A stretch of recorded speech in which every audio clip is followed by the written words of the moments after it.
ಸಮಾಜದಲ್ಲಿನ ಸಮಸ್ಯೆಗಳಿಗೆ ಪರಿಹಾರ ನಿಟ್ಟಿನಲ್ಲಿ ಉದ್ದಿಮೆ ಆರಂಭಿಸಿದರೆ ಉದ್ದಿಮೆಯಲ್ಲಿ ಯಶಸ್ಸು ಗಳಿಸಬಹುದು ಎಂದು ಉದ್ಯಮಿ ಮಿಲ್ ನಾಗರಾಜ್ ತಿಳಿಸಿದರು. ಪಟ್ಟಣದ ಸರ್ಕಾರಿ ಪ್ರಥಮ ದರ್ಜೆ ಕಾಲೇಜಿನಲ್ಲಿ ಶುಕ್ರವಾರ ಜಿಲ್ಲಾ ಆಡಳಿತ, ಯುವ ಸಬಲೀಕರಣ ಮತ್ತು ಕ್ರೀಡಾ ಇಲಾಖೆ, ಕಪಿಲಾ ಕಲಾವಿದರ ಟ್ರಸ್ಟ್ ಸಂಯುಕ್ತಾಶ್ರಯದಲ್ಲಿ ತಾಲೂಕು ಮಟ್ಟದ ಯುವ ಸಂಪರ್ಕ ಸಭೆ ಹಾಗೂ ಸ್ವಯಂ ಉದ್ಯೋಗ ಮತ್ತು ಕೌಶಲಾಭಿವೃದ್ಧಿ ತರಬೇತಿ ಕಾರ್ಯಕ್ರಮದಲ್ಲಿ ಅವರು ಮಾತನಾಡಿದರು. ಉದ್ಯಮಿಗಳಾಗಬೇಕು ಎಂದರೆ ಯಾವ ದಾರಿಯಲ್ಲಿ ಹೋದರೆ ಯಶಸ್ಸು ಗಳಿಸಬಹುದು. ಸಮಾಜಕ್ಕೆ ಅವಶ್ಯಕವಾಗಿ ಬೇಕಾದ್ದನ್ನು ಉದ್ಯಮ ಮಾಡಬೇಕು ಎಂಬ ಆಲೋಚನೆಯಿಂದ ಉದ್ಯಮ ಮಾಡಿದೆ. ಈಗ ಯಶಸ್ಸು ಗಳಿಸಿದ್ದೇನೆ ಎಂದು ಅವರು ಹೇಳಿದರು. ಸ್ವಾಮಿ ವಿವೇಕಾನಂದರ ಸಂದೇಶಗಳನ್ನು ಆದರ್ಶವಾಗಿಟ್ಟು ಉದ್ದಿಮೆ ಮಾಡಿದೆ. ಉದ್ದಿಮೆ ಆರಂಭಿಸಿದರೆ ಯಶಸ್ಸಿನ ಕಡೆಗೆ ಯೋಚಿಸಬೇಕು. ಕಾಲೆಳೆಯುವವರು ಸಾಕಷ್ಟು ಮಂದಿ ಇದ್ದಾರೆ. ಅದಕ್ಕೆ ತಲೆ ಕೆಡಿಸಿಕೊಳ್ಳದೆ ಉದ್ಯಮ ಮಾಡಿ ಎಂದು ಅವರು ಸಲಹೆ ನೀಡಿದರು. ಸಿರಿಧಾನ್ಯ ಬಳಕೆಯಿಂದ ಆರೋಗ್ಯವನ್ನು ಸಮ ಪ್ರಮಾಣದಲ್ಲಿ ಕಾಪಾಡಲು ಸಾಧ್ಯ. ನಾವು ತಿನ್ನುವ ಆಹಾರ ವಿಷವಾಗಿದೆ. ಡ್ರೈ ಫ್ರೂಟ್ಸ್ ಸಿರಿವಂತರ ಆಹಾರವಾಗಿದೆ. ಹೀಗಾಗಿ ಆರೋಗ್ಯವಂತ ಸಮಾಜಕ್ಕೆ ಗುಣಮಟ್ಟದ ಆಹಾರ ಸೇವಿಸಿ ಎಂದರು. ಹಾಗಾಗಿ ಎಲ್ಲರಿಗೂ ನನ್ನ ಮೊದಲನೇದಾಗಿ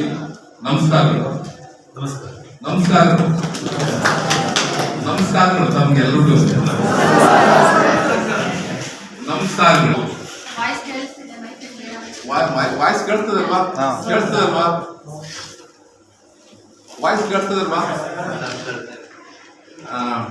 ಯಾರಿಗೆ ಜೀವನದಲ್ಲಿ ಸಾಲ ಹೊಡಿಬೇಕು ಅನಿಸ್ತದೋ, ಸಾಲ ಹೊಡಿಸ್ಕೋಬೇಕು ಅನಿಸ್ತದೋ, ಸಾಲ ಹೊಡಿಬೇಕು ಅನಿಸ್ತದೋ, ಸಾಲ ಹೊಡಿಸ್ಕೋಬೇಕು ಅನಿಸ್ತದೋ, ನಿಜವಾಗ್ಲೂ ಸಾಲ ಹೊಡಿಸ್ಕೋಬೇಕು ಅಂತಂದ್ರೆ ನೀವು ಉದ್ಯಮಿಗಳಾಗಬೇಕು, ಹಣವಂತರಾಗಬೇಕು, ವಿದ್ಯಾವಂತರಾಗಬೇಕು. ಯಾರು ನೀವು ಸಾಲ ಹೊಡಿಬೇಕು ಅಂದ್ರೆ ತಪ್ಪು ತಿಳ್ಕೊಳ್ಬೇಡಿ.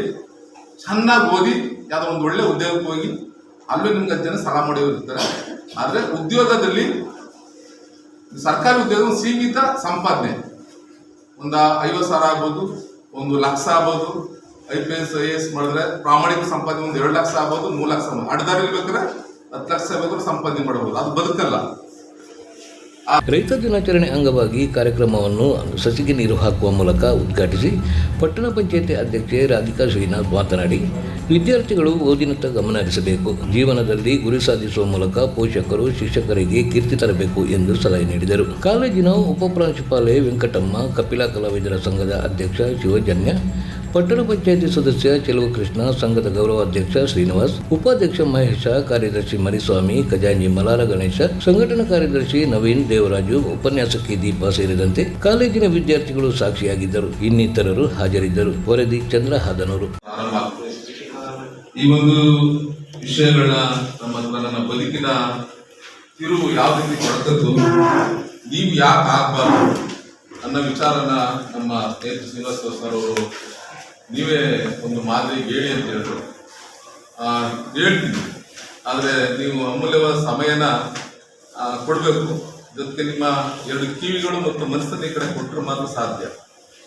ನಾನು ಮಾತಾಡಲಿಲ್ಲ, ಇಷ್ಟ ಆಗಲಿಲ್ಲ, ದಯಮಾಡಿ ಕೈಯಲ್ಲಿ ಕುಡಿಯಾರೋ ಅವರು ನಾನು ಸ್ಟಾಪ್ ಮಾಡ್ತೀನಿ. ಯಾಕಂದರೆ ಸಮಯ ಅನ್ನೋದು ಅಮೂಲ್ಯವಾದದ್ದು. ಸಮಯಕ್ಕೆ ಬೆಲೆ ಕೊಡಲಿಲ್ಲ ಅಂತಂದರೆ ಈ ಜಗತ್ತಲ್ಲಿ ಯಾರು ಏನು ಸಾಧನೆ ಮಾಡೋಕ್ಕಾಗಲ್ಲ. ಜೊತೆಗೆ ತಾಳ್ಮೆ ಇರೋದು. ತಾಳ್ಮೆಯನ್ನು ನೀವು ಜೀವನದಲ್ಲಿ ಅಳವಡಿಸ್ಕೊಳ್ಳಿಲ್ಲ ಅಂತಂದರೆ ನೀವೇನು ಸಾಧನೆ ಮಾಡೋಕ್ಕಾಗಲ್ಲ. ಹಾಗಾಗಿ ನನ್ನ ಅಮೂಲ್ಯವಾದ ಸಮಯನ ಇವತ್ತು ಅಮಾವಾಸ್ಯೆ, ಇವತ್ತು ನಾನು 15,000 ರೂಪಾಯಿ ಬಿಸ್ನೆಸ್ಸು ಮಾಡೋದನ್ನ ಬಿಟ್ಟು ಬಂದಿದ್ದೀನಿ. 15,000 ರೂಪಾಯಿ ಸಂಪಾದನೆ ಬಿಟ್ಟು ಬಂದಿದ್ದೀನಿ. ಸಂಗಮದಲ್ಲಿ ನಾನು ಅಲ್ಲಿ ಸ್ಟಾಲ್ ಹಾಕಿ ವ್ಯಾಪಾರ ಮಾಡಿದರೆ 15,000 ರೂಪಾಯಿ ಬಿಸ್ನೆಸ್ ಆಗೋದು, ನನಗೆ 5,000 ರೂಪಾಯಿ ಲಾಭ ಸಿಗೋದು. ಎಷ್ಟು ಹೇಳಿ? 5,000 ರೂಪಾಯಿ ಲಾಭ ಸಿಗೋದು. ಆದ್ರೂ ನನ್ನ 5,000ಕ್ಕಿಂತ ಹೆಚ್ಚಾಗಿ ನಾನು ಈ ಒಂದು ಸಂದರ್ಭದಲ್ಲಿ ಹೇಳ್ತಕ್ಕಂಥ ಒಂದು ಸ್ಪೀಚಲ್ಲಿ ಯಾರೋ ಒಬ್ಬರು ಉದ್ಯಮಿ ಆದರೆ ಅದು 1 ಕೋಟಿಗೆ ಸಮ. ಹಾಗಾಗಿ ಆ ಒಂದು ವ್ಯಾಪಾರನ ಬಿಟ್ಟು ಬಂದಿದ್ದೀನಿ. ದಯಮಾಡಿ ನಿಮ್ಮ ಅಮೂಲ್ಯವಾದ ಸಮಯ ನಾನು ಎಷ್ಟು ನಿಮ್ಮ ತಗೊಳ್ತೀನಿ ಅದರ ವಿಚಾರವಾಗಿ ನಾನು ಮಾತಾಡ್ತೀನಿ. ನನಗೆ ಹಲವಾರು 3 ವಿಚಾರ, 100 ಕೋಟಿ ಸಂಪಾದನೆ ಮಾಡಬಹುದು, 1000 ಕೋಟಿ ಸಂಪಾದನೆ, ಯಾವುದೋ ಮನುಷ್ಯನಿಗೆ ಅಸಾಧ್ಯದ್ದು ಯಾವುದೂ ಇಲ್ಲ. ಅದಕ್ಕೆ ನನ್ನ ಬದುಕಿನ ತಿರುವಿನ 10 ನಿಮಿಷ ಹೇಳಿ ನಂತರ ನಾನು ಯಾಕೆ ಉದ್ಯಮನ ಒಂದು ಸಾಂಬಾರ್ ಪುಡಿ, ಇದು ನಮ್ಮ ಸ್ನೇಹಿತರು